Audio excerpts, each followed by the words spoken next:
Bom dia a todos. Quero primeiramente agradecer a presença do professor Fernando Vieira Paulucci, da Universidade da Luz, no Canadá, da professora Juliana Silva Bernardes, da Universidade Sorbonne, na França, a professora Rosane, da Universidade de Cork, que não está no momento presente, mas ela poderá emitir depois avaliação através de parecer, né? Agradecer primeiramente então, a presença de vocês, a disponibilidade para avaliar o trabalho do Bruno. Essa etapa, ela é a etapa da proposta de tese, não é a defesa da tese ainda propriamente, né? A gente tem essa checagem que costuma ocorrer aos 24 meses do início do doutorado, né? A gente faz uma checagem para ver se a proposta a pesquisa que está sendo construída, ela se caminha a ser uma pesquisa de doutorado, se precisa fazer uma atualização, né, ao longo desse desenvolvimento. Então, a nossa função hoje é avaliar, né, essa prévia do que o Bruno está construindo para ser a futura tese, né, e cabe a nós, né, dizermos isto está no caminho certo, não está no caminho certo, né, e explorar, né, dar sugestões para ele por conta do que ele construiu até o momento e que ele ainda espera construir a partir disso, né. Essa defesa proposta de tese, ela é muito similar à defesa da tese, ela tem um conceito de aprovação ou reprovação, né. No caso de reprovação, se tem a repetição desse processo, se tem um período, né, de alguns meses para ajustes, né, nessa proposta e reencaminhamento e apresentação dela.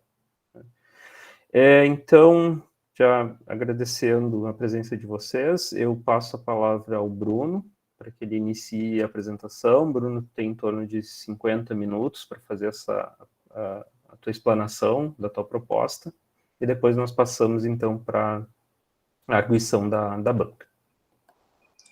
Certo, então, espero que todos estejam ouvindo e vendo bem o vídeo. Caso não, por favor, me avisem. Bom dia a todos, ou boa tarde, dependendo do fuso horário. Quero agradecer também, como o Márcio, os membros da banca pelo tempo disponibilizado para avaliação desse trabalho, e também para todos os ouvintes, que hoje estamos com bastante público até. Então, eu vou apresentar a defesa da minha proposta de tese, que é intitulada Knowledge Discovery in Biological Tabular Data through Machine Learning Interpretability and Visualization. Sou doutorando do programa de pós-graduação em computação do Instituto de Informática da Universidade Federal do Rio Grande do Sul e orientado pelo professor Márcio Dor. Então, um breve outline do que eu vou apresentar hoje. Eu vou começar com uma introdução do tipo de dado e dos tipos de métodos computacionais que vão ser abordados nesse trabalho. Depois eu vou prosseguir para dois métodos que são o core do trabalho desenvolvido, que é Relevance Aggregation e Weighted t-SNE para visualização. Eu vou finalizar, então, comentando sobre a motivação e os dados biológicos que serão utilizados na próxima etapa dessa pesquisa, e depois concluir o trabalho. Então, os principais objetivos dessa pesquisa são obter a interpretabilidade de Deep Learning voltada para dados tabulares. Eu vou apresentar isso em mais detalhes em breve. Desenvolver métodos para visualização de algoritmos, dos resultados de algoritmos de feature selection, seleção de atributos, e tudo isso com o objetivo final de conseguir obter uma descoberta de conhecimento para dados biológicos. Então, começar abordando o que é esse campo da computação que é chamado de feature selection, ou seleção de atributos em português, que, basicamente, no mundo atual de pesquisa da computação, a gente tem falado muito da questão de Big Data, né? A gente está acumulando cada vez mais dados em grandes quantidades, e esses dados são multidimensionais, a gente tem várias informações diferentes a respeito de um mesmo objeto, uma mesma amostra. E ter simplesmente esses dados nessa forma bruta não é uma coisa muito útil, a gente precisa ter alguma maneira de saber lidar com isso. Então, uma das maneiras de, digamos, filtrar essas informações para obter dados mais interessantes ou mais relevantes para uma pesquisa ou para um negócio é através dos métodos de feature selection, que vão tentar, através de alguma métrica, uma estratégia computacional, descobrir quais atributos dos dados são os mais importantes. E dentro do campo de aprendizado de máquina, os algoritmos de feature selection, eles ajudam a gente a obter uma generalização melhor dos modelos, aumentar a predição, por exemplo, um classificador ter um desempenho melhor, a escalar isso, transformar os métodos, deixar os métodos mais eficientes computacionalmente, e a descoberta de conhecimento, né? Porque a gente está justamente tentando descobrir o que é o mais relevante. Isso tudo para datasets com uma alta dimensionalidade e que normalmente apresentam características que são ou irrelevantes, ou redundantes, ou ruidosas. E normalmente essa etapa ela acontece como uma etapa de pré-processamento, ou seja, é a primeira etapa de um pipeline de machine learning. Então, sobre esse tema, a gente tem esse artigo de 2019 que fez a feature selection em dados biológicos de câncer usando redes neurais. E daí, por um outro lado, a gente também tem essa ideia de aprendizado de máquina interpretável. O que é isso? A gente, hoje em dia, tem várias aplicações que estão usando algoritmos de aprendizado de máquina, e nem sempre esses algoritmos são transparentes para o usuário ou mesmo para o desenvolvedor. Ou seja, as decisões que esse algoritmo está tomando não são necessariamente entendíveis por parte do ser humano. E não existe uma noção matemática precisa, pelo menos até hoje, dizendo assim o que significa um algoritmo ser ou não interpretável. A gente tem assim ideias mais ou menos vagas. Eu trouxe aqui duas. Que a primeira que é a ideia que a interpretabilidade é o grau no qual um humano consegue entender a causa para a tomada de decisão de um algoritmo, ou é o grau em que o humano consegue, de forma consistente, prever qual vai ser o comportamento do algoritmo. Mas, como eu comentei, vários modelos são considerados caixa preta, ou seja, eles são opacos. A gente não consegue diretamente olhar para o algoritmo e entender o que ele está fazendo e por quê. E a gente considera, então, que alguns algoritmos são mais interpretáveis que outros. Por exemplo, redes neurais, devido à sua alta dimensionalidade, não linearidade dos parâmetros, e justamente por ter milhares de parâmetros numa estrutura complexa de camadas, é considerado menos interpretável do que um algoritmo como regressão linear, por exemplo, que tem normalmente poucos parâmetros e lineares. E essa falta de explicabilidade de modelos complexos, como redes neurais, ela pode, então, levar a esses modelos não serem usados. E daí a gente acabaria usando para dados complexos modelos com poder preditivo menor ou que não são capazes de lidar completamente com a não linearidade ou a complexidade dos dados, ou que não são tão eficientes em aprendizado autônomo de features. Tudo isso para tentar usar um modelo que é mais interpretável, em vez de usar um modelo como Deep Learning, por exemplo, que é considerado menos interpretável. Então, a partir disso, surge a necessidade de se desenvolver ferramentas para interpretar como está sendo o processo de decisão de modelos complexos, como o caso de Deep Learning, que são redes neurais com várias e várias camadas. A partir desses algoritmos interpretáveis, para Deep Learning, especificamente agora, a gente poderia treinar um modelo complexo e inspecioná-lo depois desse treinamento, uma vez que ele já aprendeu a representação dos dados. E daí a gente conseguiria ver o que ele aprendeu a partir das entradas do dataset, a partir das características ou features desse dataset. E a gente, então, poderia, inclusive, remover as características ou as features desse dataset que foram consideradas inúteis por esse modelo, que não foram usadas no seu aprendizado, e focar nas features que foram consideradas relevantes por esse modelo. Isso pode servir tanto para validação e melhoria do modelo, porque a gente está passando, a princípio, dados melhores para ele, como também para descoberta científica, porque a gente consegue, então, fazer, por exemplo, a rede neural aprender estruturas complexas, padrões complexos, a partir de um dataset, que um ser humano, simplesmente olhando, assim, seria difícil de analisar, e extrair o conhecimento dessa rede neural.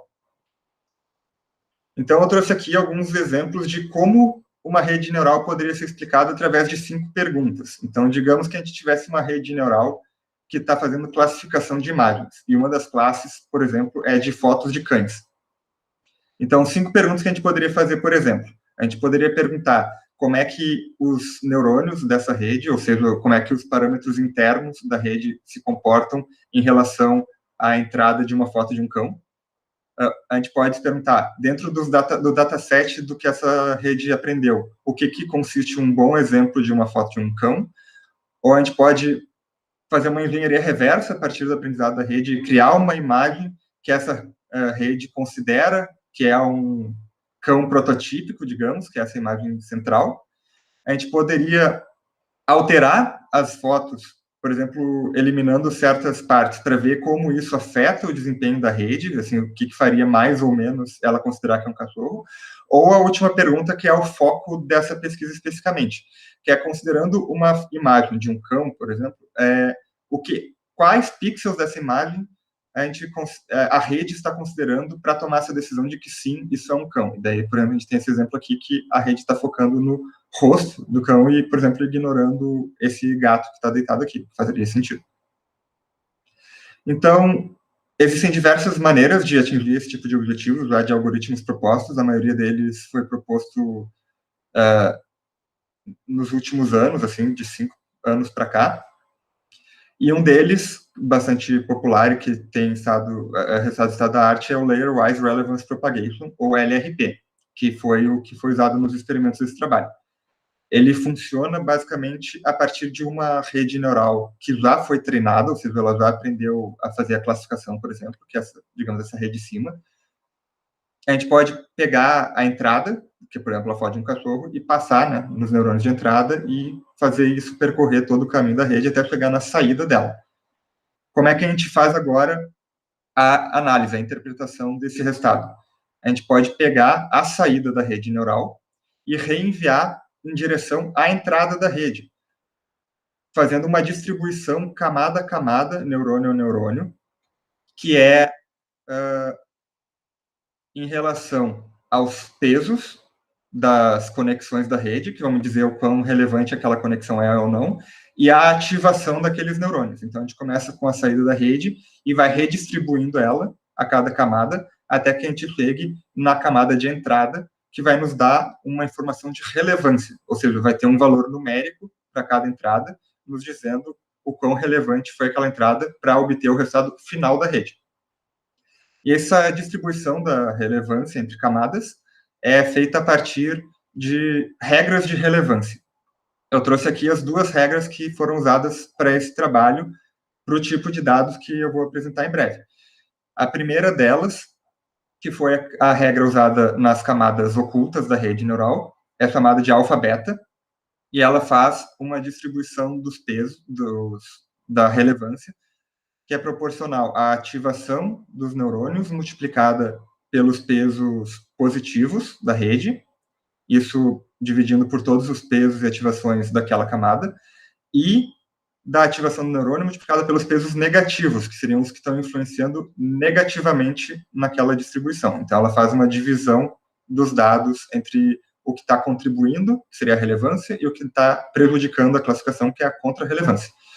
E na camada de entrada, especificamente, a gente está usando a regra do peso quadrado, que considera apenas os pesos e não as ativações dos neurônios de entrada, para não causar problemas para alguns valores de entrada, por exemplo, se a gente está considerando qualquer tipo de valor real.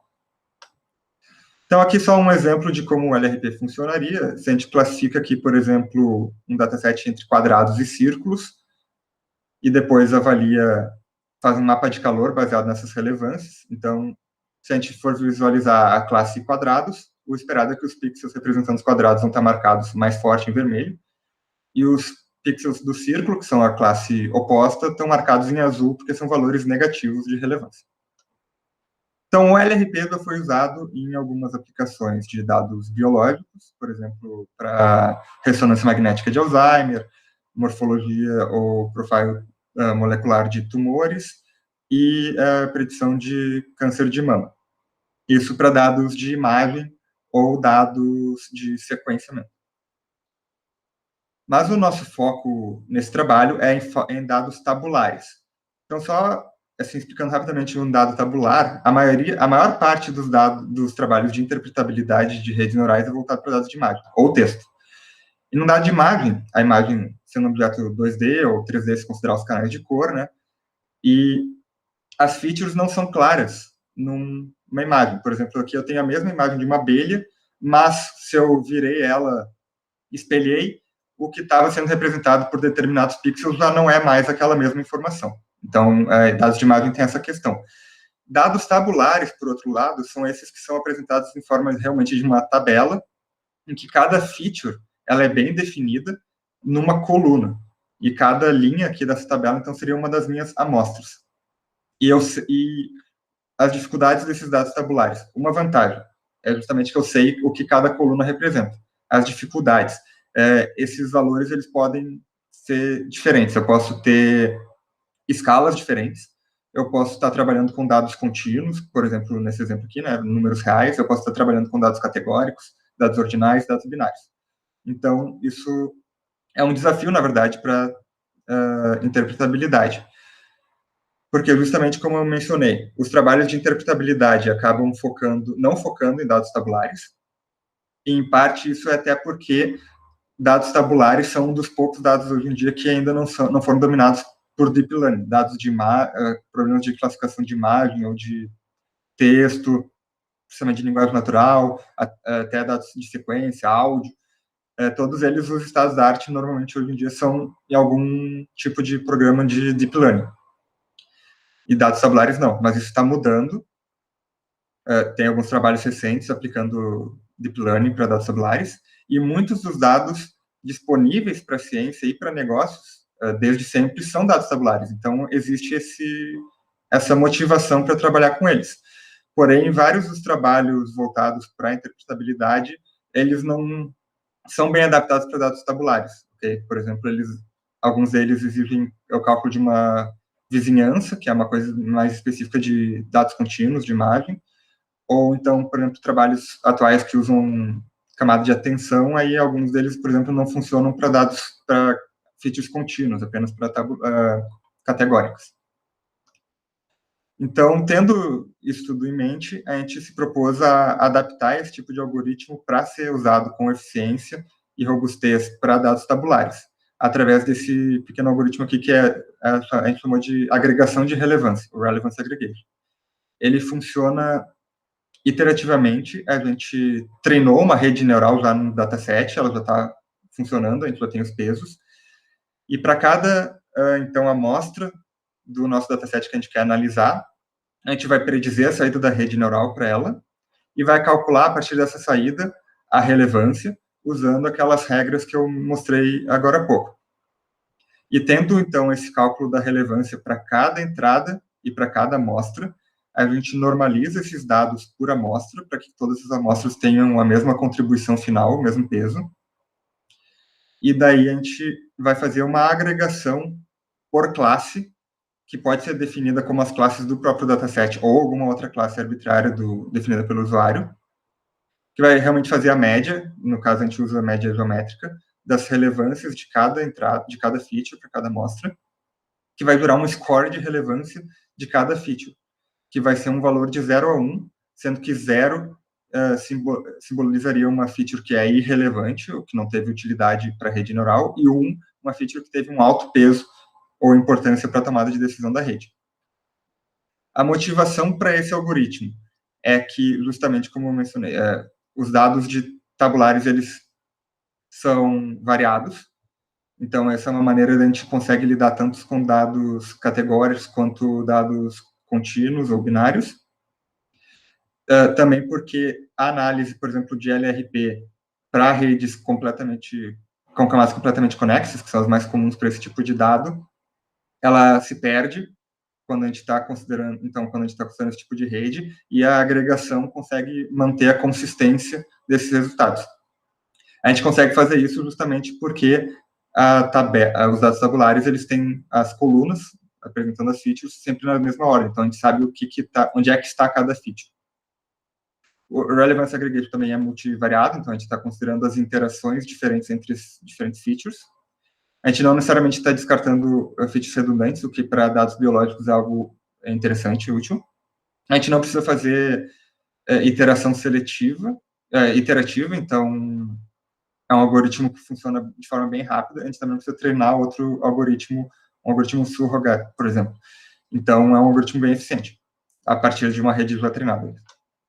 Então, aqui, por exemplo, um exemplo de como seria a visualização da interpretação de um dado tabular de câncer, que a gente teria, por exemplo, essas informações aqui de vários números diferentes para cada amostra, e pode ser 50 mil amostras, então é muito difícil de analisar esses dados.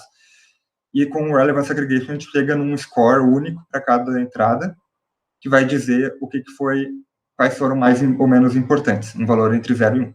Então, é mais fácil de entender.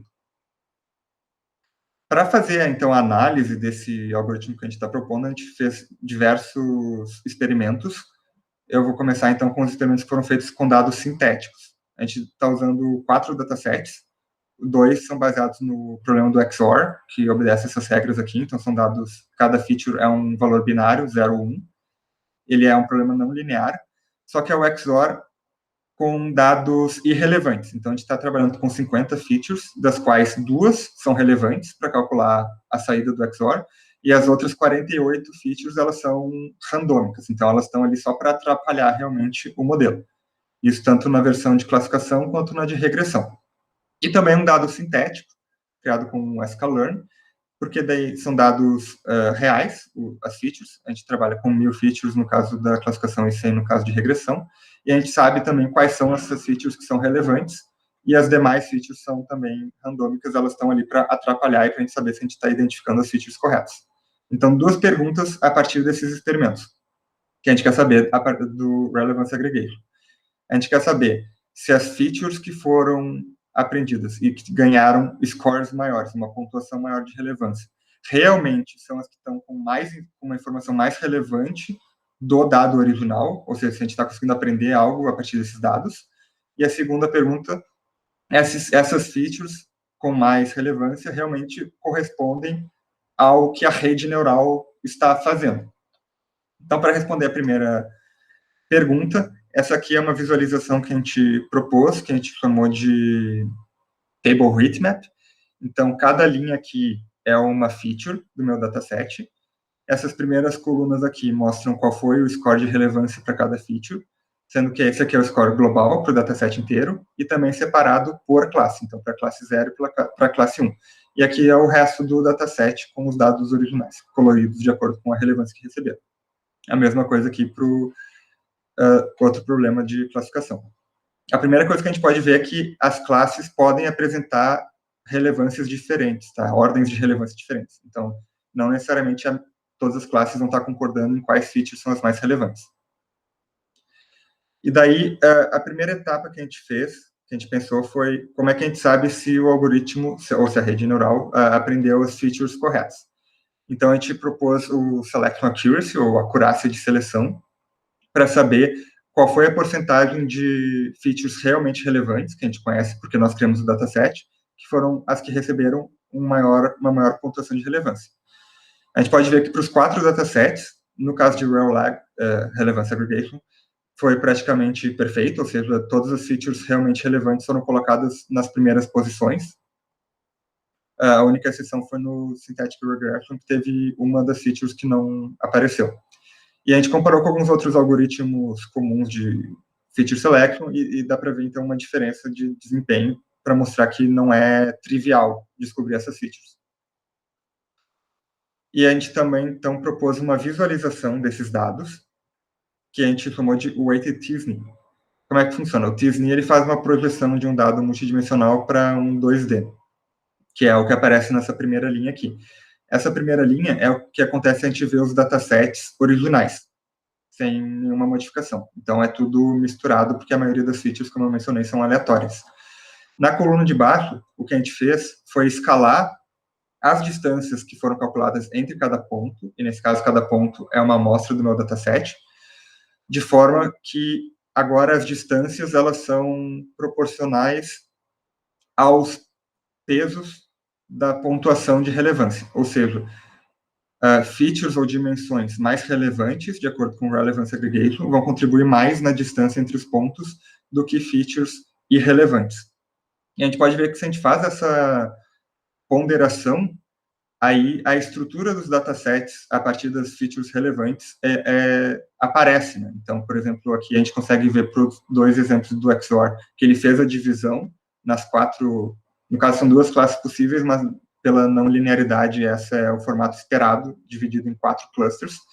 E a mesma coisa, então, para o problema esse aqui com 3 classes, ele dividiu os pontos nos 3 clusters esperados, e no programa de regressão ele forma mais ou menos um gradiente, né, dos valores menores para os valores maiores aqui embaixo, que é um outro, então, indicativo de que essas features realmente correspondem ao que é mais relevante nesse dataset, porque a gente consegue ver essa separação dos dados. E, por fim, a gente também fez um experimento do quanto essas features conseguem contribuir na predição de um classificador. Como é que funcionou isso? A gente pegou um outro algoritmo de aprendizagem de máquina, Support Vector Machine, ou SVM, e a gente treinou o SVM nos dados originais, que é essa linha aqui, que então fala qual é a performance desse algoritmo para diferentes datasets. E a gente comparou o que aconteceria se, em vez de treinar o SVM com todas as features, a gente treinasse só com as 10 primeiras features, dependendo do dataset, as melhores features de acordo com a relevância, para diferentes algoritmos.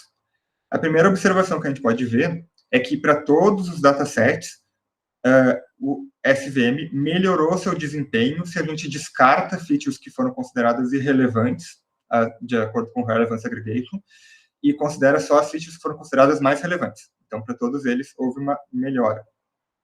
A gente pode ver que, para a maioria dos datasets, essa melhora com o Relevance Aggregation foi superior a outros algoritmos, como, por exemplo, Decision Tree, Minimum Relevance Maximum Redundance e filtragem com cross-coalesce. E agora a gente tem a segunda pergunta, que é se essas features realmente são as que mais contribuem para a rede neural, se não é só uma questão do dataset, se elas realmente correspondem aos pesos, digamos, que a rede neural está dando. Para isso, a gente fez uma análise do impacto das features no desempenho das redes neurais. Então, nesse gráfico aqui, o que a gente está mostrando é o que aconteceria com o desempenho final da rede neural se a gente começasse a eliminar as features do dataset. A linha azul, a gente começa a eliminar as features mais importantes e deixa as features menos importantes. Então, a gente vai deletando aqui, e a gente pode ver que já tem uma queda imediata do desempenho dessa rede neural quando a gente removeu as primeiras features mais relevantes. Enquanto se a gente faz essa deleção na ordem inversa, ou seja, começa a deletar as features menos relevantes e vai deixando as mais relevantes para o final, a gente tem essa curva vermelha que mostra que é o desempenho da rede, isso sem retreinar a rede, é a rede já treinada. O desempenho da rede começa a aumentar, ou seja, essas features realmente estão atrapalhando na performance da rede. E aqui, para comparação, a gente tem uma curva preta, que é o que aconteceria se a gente deletasse em ordem randômica essas features. Então, realmente, como esperado, fica um intermediário. E o interessante é que isso se aplica também por classe. Como eu mencionei, cada classe pode considerar features diferentes como sendo as mais relevantes.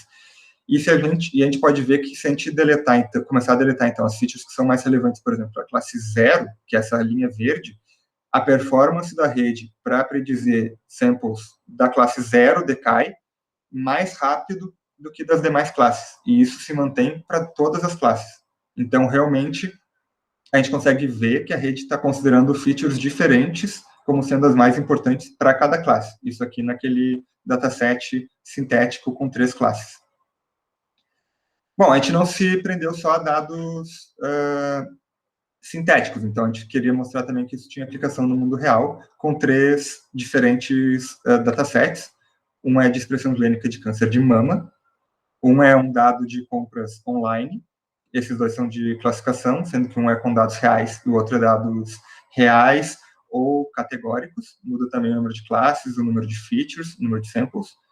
E, por fim, também o dataset da prova do Enem 2016, que é um problema de regressão também com dados mistos. Então, essa é a mesma tabela que eu mostrei anteriormente, só para ver que para esses datasets reais, a performance do SVM também aumentou, usando as features mais relevantes.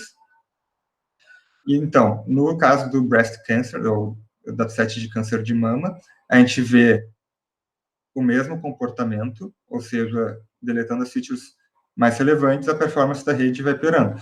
Embora, nesse caso, esse aqui é o score global para todas as amostras, a gente vê que leva muito tempo, ou seja, precisa deletar muitas amostras para a gente começar a ter uma queda de desempenho. Ou seja, provavelmente essa rede está com muita redundância nesses dados, porque tem mais de 50 mil features, né? Então, há muita redundância, a rede consegue se aproveitar de coisas diferentes.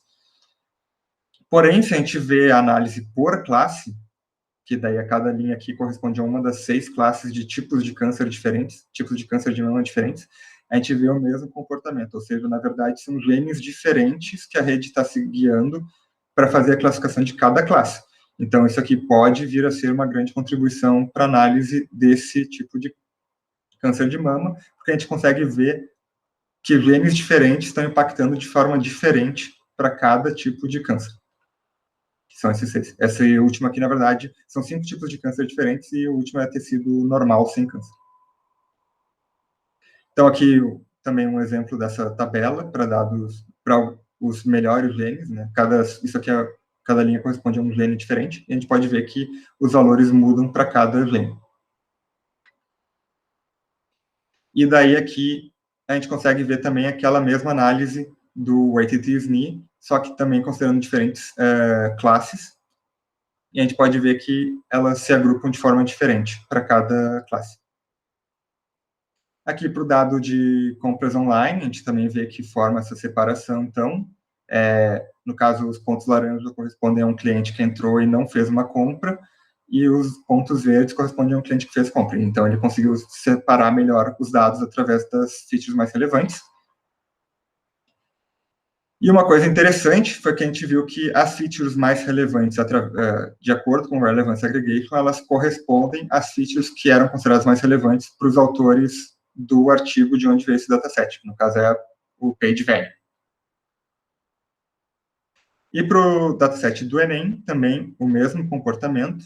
Aqui a gente vê que, na verdade, está o inverso, a curva azul está subindo mais rápido que a vermelha, porque, em vez de ser a queda da classificação, a gente está vendo um aumento do erro da regressão. Então, só por isso que aparece inverso, mas é o mesmo comportamento. Então, deletando as features mais relevantes, a gente tem um aumento mais acelerado da perda de desempenho dessa rede neural. E aqui também a gente consegue ver comparação do dado original com o ponderado, também forma um cluster aqui das notas maiores, no caso, é a predição das notas da prova de matemática dos diferentes candidatos da prova do Enem de 2016. Então, a gente consegue ver que está clusterizando aqui embaixo as notas maiores, os candidatos com notas maiores. E 2 observações sobre o Enem. A gente viu que a feature mais relevante era a nota da prova de ciências naturais, para predizer a nota de matemática, o que faz sentido, porque essas 2 notas são altamente correlacionadas. Então, a gente deixou isso mais como um check de sanidade da rede neural, porque é para ver se ela estava realmente tendo o comportamento esperado. E uma outra característica é que a segunda feature que foi considerada mais relevante foi o gênero dos candidatos, que no caso era masculino ou feminino. Então, isso é algo que poderia indicar que está havendo um machine bias, que é quando a rede neural está se baseando em informações que a gente não gostaria, por exemplo, se um candidato é homem ou mulher, para tomada de decisão. Então, é algo que serve também para alertar o usuário ou o engenheiro que está desenvolvendo o algoritmo de que existe isso e precisa de mais análise. Então, todas essas informações que eu apresentei agora, os resultados, foram publicados já nesse artigo no Journal Information Science, esse ano, e também apresentados em forma de pôster no Heidelberg Laureate Forum e no EMBL PD Symposium. Então, discutindo agora especificamente o ATT-SNE, o que a gente observou foi que ele não precisaria ser limitado só aos dados, aos resultados de relevance aggregation, certo? A gente tem diferentes algoritmos de feature selection e seria muito interessante ter uma forma de visualizar os resultados desses diferentes algoritmos para poder justamente comparar os resultados e saber se algum deles está funcionando de forma melhor ou pior. E um algoritmo que fizesse essa visualização, ele precisaria lidar com dados não lineares, ele teria que ser model agnostic, ou seja, ele não pode depender de um tipo específico de algoritmo ou não. Ele teria que considerar a importância que está sendo dada para cada feature a partir desses algoritmos. Ele, idealmente, consideraria todas as features do dataset, e inclui a partir do momento que uma delas não tivesse um score de 0, que é inútil, ela teria que ser considerada, e teria que permitir comparação entre esses resultados. Então, a gente pensou assim, justamente o ATT-SNE, que a gente apresentou anteriormente, seria uma forma de tentar fazer essa visualização. Eu trouxe aqui a equação só para ilustrar melhor como é que o ATT-SNE funciona, só que quando a gente está calculando a distância entre os pontos Q e P, a gente está fazendo uma escalarização dele pelo valor W, que é o peso da relevância daquela feature. Ou seja, realmente a distância entre dois pontos vai ser suprimida se aquela feature que está sendo considerada no momento não for relevante. Então, para fazer os experimentos nesse caso, a gente precisou comparar diferentes e vários algoritmos de seleção de atributos, ou feature selection. Então, a gente trouxe aqui, acho que 10 seletores diferentes, que funcionam de maneiras diferentes, são de tipos diferentes. Tem relações diferentes entre os atributos, estratégias de busca diferentes, saídas diferentes. E a gente incluiu, claro, o Relevance Aggregation, né, a partir de uma rede neural treinada nos mesmos datasets. Então, a gente fez experimentos usando 4 datasets. 2 são análogos aos que a gente já apresentou, né, o XOR e o SYNF. Só que a gente está considerando agora só 2 classes. E também dados de câncer de fígado e dados de câncer de próstata, com diferentes números de features, diferentes números de samples, todos com 2 classes. Então, eu não tenho como mostrar aqui todas as ilustrações de todas as comparações, porque são, se eu não me engano, mais de 4 páginas na tese, então eu trouxe só alguns exemplos. Por exemplo, no dado do XOR, isso é o que acontece na primeira imagem com o dado bruto. Esse aqui é o resultado da seleção do algoritmo laço, ou seja, não separou muito bem as classes, e essa é o resultado do algoritmo random forest, que conseguiu fazer a clusterização. A mesma coisa para os dados sintéticos. Primeira imagem, nenhuma seleção, o dado bruto. Aqui a gente tem o resultado com mutual information, e aqui o resultado com o filtro de cross-coalesce, que é um teste estatístico. Aí fez a separação nos 2 clusters. Então, a gente consegue ver que tem uma diferença no desempenho desses algoritmos de feature selection. Mesma coisa para os dados de câncer, sem nenhuma seleção, usando linear SVM, que os dados continuam misturados, ou aqui no caso com Relevance Aggregation, que clusterizou nesses 2 grupos bem separados. E no dado de próstata, mesma coisa, sem nenhuma seleção, ou usando o MRMR, também ficou misturado, e no Relief, que foi o que teve uma maior separação. Esse dataset era bem complicado, então mesmo no que teve o melhor desempenho, não é uma separação muito clara. Uma coisa bem interessante que a gente notou é o que significa essa separação, certo? Porque esse aqui, de volta no dado sintético, que é o segundo dataset que eu mostrei, aqui a gente tem 2 exemplos de algoritmos de feature selection que, visualizando, separaram bem as classes, certo? Tem 2 clusters bem definidos aqui, tanto para o cross-coalesce quanto para o Relief. E o curioso é que a gente sabe para esse dataset, porque ele é sintético, quais são as features que realmente são relevantes. Mas se a gente simplesmente eliminasse todas as demais features e exibisse só o dataset para as features realmente relevantes que foram usadas, ainda assim os clusters estão bem misturados. Então, não é só uma questão da seleção dos atributos, ou seja, da ordem que eles aparecem, mas realmente dos pesos de relevância que cada algoritmo está dando, que determina se vai ficar separado ou não. Para resumir esses gráficos, a gente pensou, então, usar uma métrica, que foi, então, o coeficiente de silhueta. Ele está medindo, basicamente, ele está medindo a separação entre os clusters daqueles gráficos que a gente está vendo. Então, no caso, a gente considera como os clusters as classes originais, e a gente vê o quão bem aquela visualização está separando as classes. E daí, o que a gente pode analisar é, por exemplo, aqui cada dataset mostra o dado tanto multidimensional quanto no espaço 2D, porque isso pode gerar uma diferença. E a gente pode comparar, então, para cada seletor, o desempenho dele em relação a nenhuma seleção. E daí a gente pode ver que alguns casos melhoram, e em outros casos fica basicamente igual. Ou seja, a seleção daquele seletor não nos ajudou muito a separar os dados, que seria o objetivo. A gente também pode comparar entre eles. E como pode ver, os melhores seletores mudam de acordo com cada dataset. Então, a princípio, não tem uma solução que é a melhor sempre em qualquer caso. Apesar do Relevance Aggregation, a partir de uma rede neural treinada para esses datasets, ficou sempre entre os melhores desempenhos para os todos. Então, é um bom indicativo. Esse trabalho, numa versão preliminar, foi apresentado em pôster no VISB, que é uma conferência do EMBL de visualização de dados biológicos no começo desse ano. Então, só quero encerrar agora mencionando a motivação para o que vai ser a próxima análise desse trabalho, que é a aplicação em dados de expressão gênica. Tanto nos experimentos de Relevance Aggregation quanto no de Weighted-SNE, a gente visualizou já alguns experimentos usando esse tipo de dado para câncer de expressão gênica. Então, o que é a expressão gênica, tá? Se a gente tem uma célula, as células dentro do organismo, elas são todas diferenciadas entre si, tá? De acordo com a função ou a estrutura que elas precisam dentro do organismo. Porém, o código genético, o DNA, é o mesmo em todas as células. O que faz a diferenciação entre elas é quais genes estão sendo expressos, ou seja, quais genes estão sendo fabricados, entre aspas, estão presentes ali naquele tecido e quais não estão.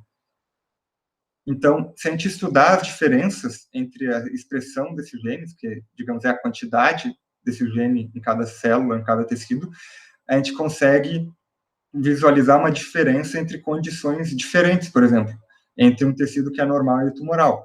Porque se no tecido que tem um tumor, a quantidade de genes que está sendo expressa para um gene específico é diferente de um tecido saudável, isso quer dizer que possivelmente aquele gene tem alguma relação ou causal ou de consequência com o câncer.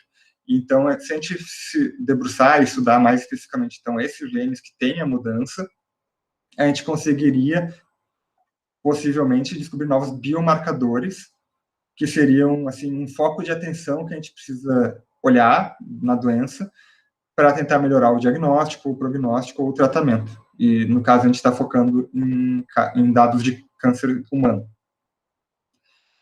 Então, uma das maneiras de medir essa expressão gênica em células é através de experimentos de microarray. Então, a gente pega e isola, no caso, não eu, né, eu sou da computação, mas um biólogo no laboratório, ele faria o experimento fazendo a cultura de células. Essas células, a gente isolaria o RNA delas, e daí usaria um chip, em que cada ponto desse chip aqui corresponde a um gene específico. E quando a gente liberasse, entre aspas, o material que foi cultivado, os genes diferentes eles iriam se hibridizar, se conectando ao ponto específico de cada gene, com um material que é fosforescente, no caso de experimentos de microarray. Então, uma vez que isso está pronto, quando a gente disparar um laser de luz nesse chip, os pontos vão brilhar conforme a quantidade de gene que está presente ali, porque mais genes, ou mais material, vai brilhar mais intensamente por ter mais material fosforescente que se acumulou ali. E daí, se a gente lê essa imagem aqui, olhando a intensidade da coloração, do brilho, a gente consegue saber quais desses genes, quais desses pontos aqui estão mais ou menos expressos na minha amostra. qual é o problema dos dados de microarray na literatura, baseado na minha pesquisa. É que existe uma vasta literatura de trabalhos aplicando algoritmos de feature selection para dados de microarranjo, que são esses que eu acabei de mostrar, sem levar em consideração a qualidade ou mesmo a idade, a adequação desses datasets. Então, muitos experimentos são propostos novos, coisas que estão sendo publicadas hoje, em 2021, usando datasets que são da origem da tecnologia, que tem uma configuração de amostras, de quantidade de genes, de tecnologia defasada já. E isso pode acarretar um problema no resultado final do que está sendo analisado, porque por melhor que a gente tenha os algoritmos, o resultado da análise vai ser sempre limitada a ser tão boa quanto os dados de entrada. Se a gente passa um dado ruim, a gente não pode esperar um resultado bom de análise. Então, para contribuir na solução desse problema, o que a gente fez no nosso laboratório foi criar o Curated Microarray Database, ou CUMIDA, que é um database curado de 78 datasets vindos que é um repositório de dados de microarranjo, voltados para câncer humano, que passaram por diferentes etapas de correção, normalização, pré-processamento, para garantir a qualidade desses dados. E os datasets finais, então, foram distribuídos abertamente e gratuitamente para a comunidade científica, considerando diferentes formatos comuns que podem ajudar e facilitar a análise de algoritmos de machine learning, e também oferecidos com visualizações desses datasets, e já com benchmarks de diferentes algoritmos de clusterização ou classificação, para facilitar o entendimento e análise desses dados pela comunidade científica, garantir que estão sendo usados dados corretos e de qualidade. Esse estudo foi, então, publicado no Journal of Computational Biology, nesse artigo. Então, concluindo a apresentação, a gente viu, então, que a falta de interpretabilidade é um fator limitante na adoção de redes neurais para dados tabulares, dados biológicos que são sensíveis, e então a gente queria focar na interpretabilidade de dados tabulares, que são, justamente porque, por exemplo, esses dados de câncer, eles são tabulares por definição, dada a sua natureza. Então, o nosso método, que é o Relevance Aggregation, ele foi testado numa variedade de dados sintéticos e de mundo real, e a gente viu que ele se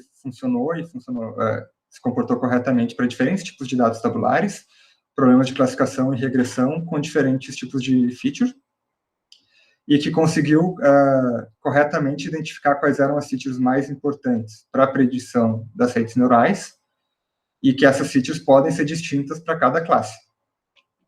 E a gente, então, também apresentou duas maneiras de visualizar esses resultados, né?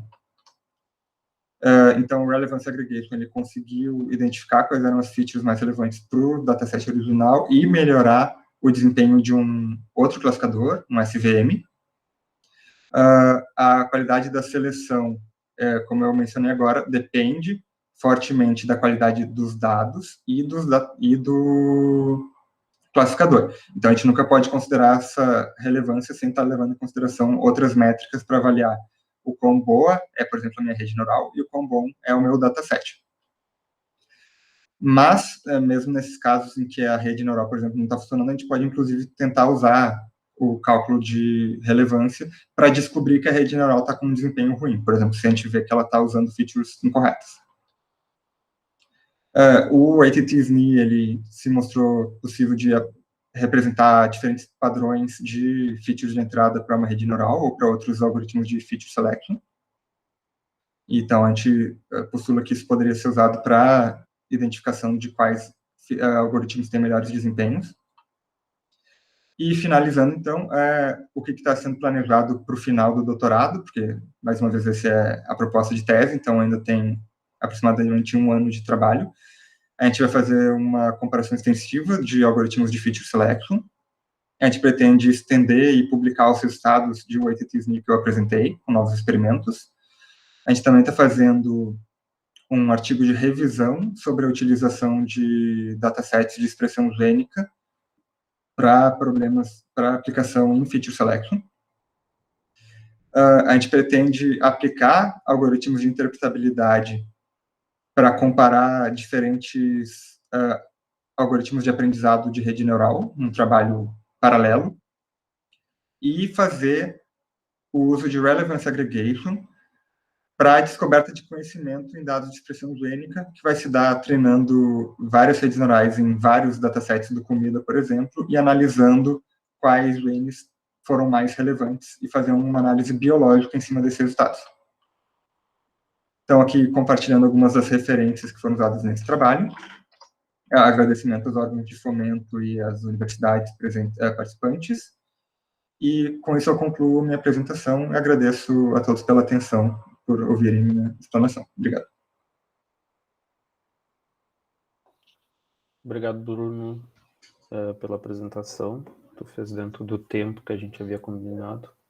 Eu vou parar a gravação, como a gente comentou antes, né, antes de iniciar a arguição da banca.